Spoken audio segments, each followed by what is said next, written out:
Examine the New Testament itself, because many people assume the Gospels are historical records, but they are not. The earliest Gospel, Mark, was written around 70 CE, which is about 40 years after Jesus supposedly died. The others, Matthew, Luke, and John, were written even later. None of the Gospel writers were eyewitnesses.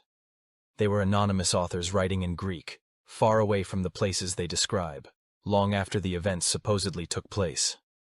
Imagine someone today trying to write a biography of a man who lived in the 1980s, without photos, without documents, and relying only on word-of-mouth stories passed down for decades. That's how unreliable the Gospels are.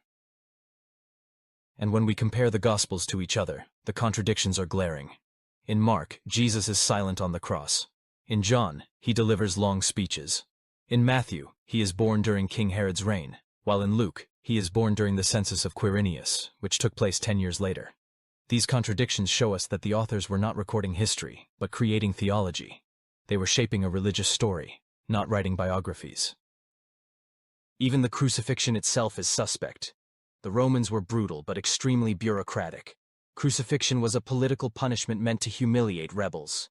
And yet, no Roman record mentions the crucifixion of a man named Jesus of Nazareth.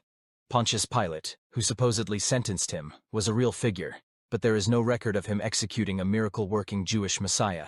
In fact, Roman officials kept detailed records of such executions. None mention Jesus.